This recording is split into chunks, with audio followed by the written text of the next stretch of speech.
Hey, Magic friends, welcome back. This is your captain speaking here on Captain Clyde's MTG News. It's been a few days since I've posted anything. Hasn't been a whole lot going on in the Magic the Gathering area. The holidays are out and about and upon us, and I've been trying to do as much as I can, keeping up with orders. Not been a lot of news and doing the holiday thing-a-ling. So, with that said, trade tables and seat backs, boys and girls. As we take off, we are going to talk about some Neon Dynasty information from Kamigawa. And we've got some interesting ones at that. So let's just get into it. Let's not try to make this too long since we all got stuff to do for this holiday weekend. So, as we start the day off, we have a couple spoilers. We have, looks like Kyoto Shizuki for a black, blue, and one colorless. He comes in with 3 loyalty. It says here at the beginning of his instep, if he entered the battlefield this turn, he phases out. So he actually protects himself the first turn you play him, so that's pretty sweet. I like it already. Uh, you can draw a card, then discard a card unless you attack this turn. -2, create a 1/1 blue ninja token that can't be blocked. For 7, you get an emblem that says whenever a creature you control does combat damage to a player, search your library for a blue or black creature card, put it onto the battlefield, and then shuffle. That is nuts. So you can easily get this to 9, or I'm sorry, easily get this to 5 before it actually becomes in threat range. Just because it phases out on the first turn, which is really, really cool. I like this card a lot. I think it's going to see a lot of play. Um, yeah, so pretty sweet, not going to lie. Moving right along. Next here we have Atushi the Blazing Sky. So 2 red and 2 for another 4/4 Flying Trampler. Red's getting all the powerhouse cards. It's even a Dragon Spirit. When it dies, you get to exile top 2 cards of your library till into your next turn. You can play those cards or create 3 treasure tokens. This thing is bonkers as a mythic. Everybody's going to want this. Commander, Standard, heck, maybe even some of the older formats just because it's just that good. And with the new Alchemy thing, this is going to definitely be played because just Jesus, look at it. The Dragon deck's already real big in Alchemy and it's hard to beat, so yeah, this is going to be a thing. Moving right along. Next topic of discussion, the lands from the set. Take a look at these beauties. Oh my god. I know you can't see it, but I got a stiffy. Anyway, yeah, so we got the plains here. We have the islands, the swamps, the mountains, the forests. Sweet love of God, they're so pretty. Um, these are amazing. I'm gonna want these. Everybody's gonna want these. Also, I cannot wait to see these in foil. For the love of God, they're gonna be beautiful, especially ones like this with the waterfall, the city. Oh yeah, just oh my God, they've finally done something right. Yeah, this is just amazing, guys. I cannot tell you how sweet these lands are. Um, just the, the basic land cycle is getting better and better with every set. This is just phenomenal. So, moving right along. Now we come to the big story. So here on the screen, you're gonna see a alternate art card for Hazixku Devouring Chaos. So it's a black and 3 for a 4/4. It's pretty good. It's an ogre demon, a legendary ogre demon. For a black, you can sacrifice a creature to scry 2. For a red and 2, you can tap it, exile top card of your library, put that card. You can play that card this turn. When you exile a non-land card this way, the Devouring Chaos deals damage equal to the exile card's mana cost to any target. That is bonkers because you can just start zapping things. Now, with that said, these are the alternate art ones, and currently this is going to be the only one. Uh, this is really like the whole Pokemon style stuff. So, if you're curious, here's what I mean.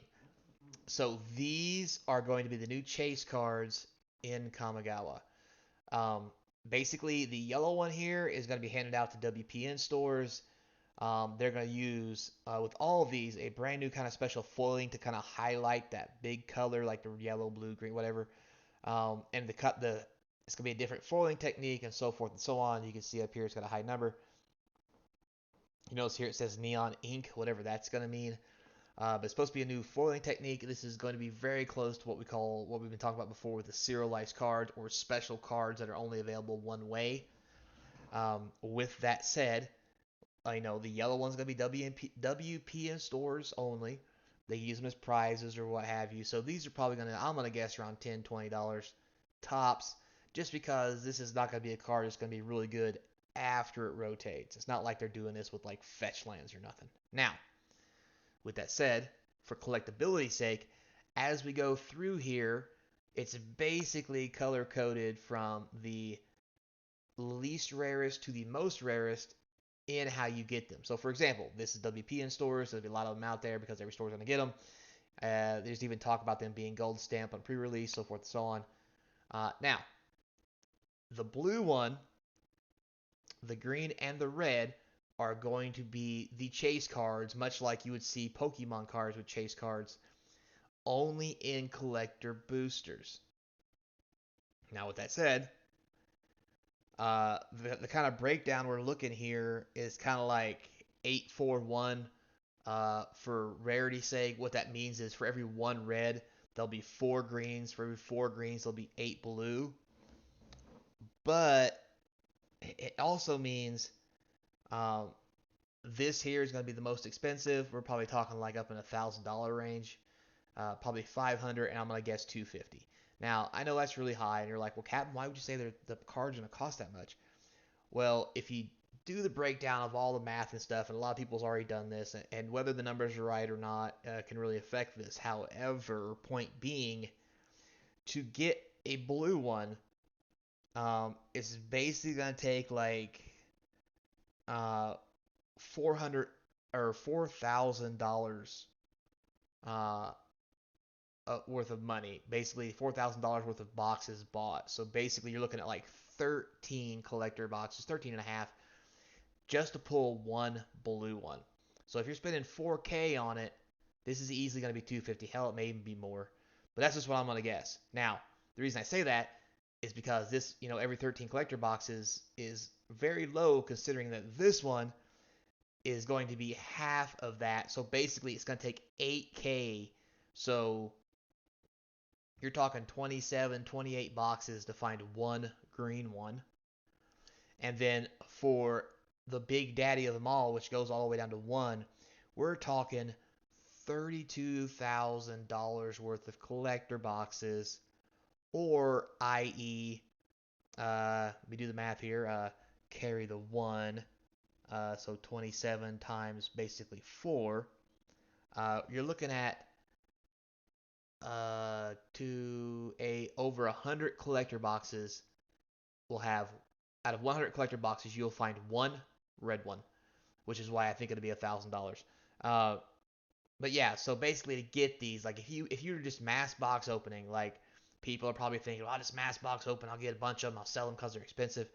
You have to spend roughly 4K on average to get one blue one, 8K to get a green one, and 32K, so these are all numbers in the thousands, you don't know what K stands for, to get one red one. So that is just freaking bonkers. Now, I mean, maybe you beat the odds, you open a 6-pack or maybe a couple boxes and you snag a blue or a green one if you're really lucky, and heaven forbid you grab one of the red ones out of just 2 boxes.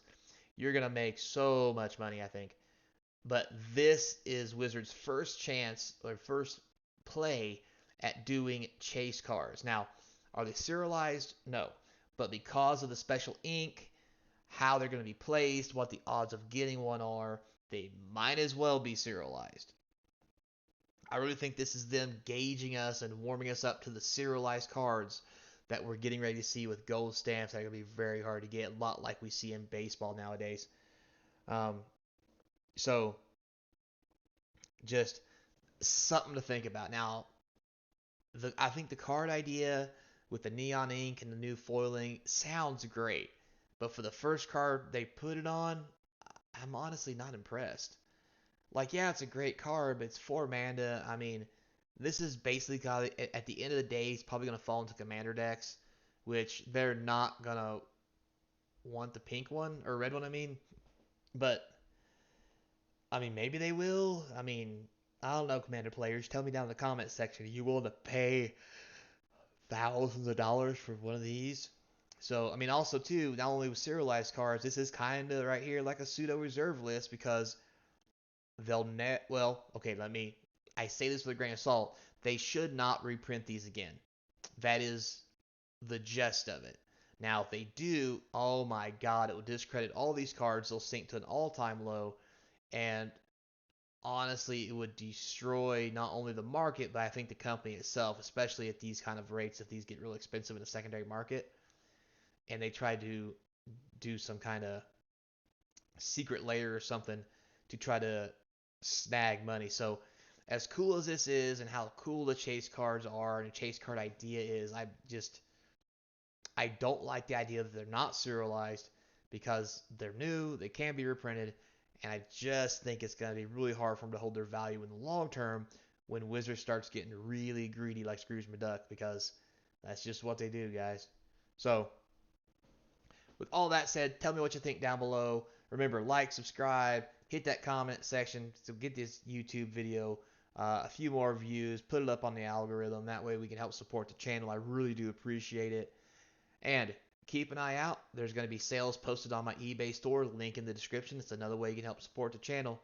And until next time, remember to be kind, because this is your captain speaking. I hope to see you across from the game table.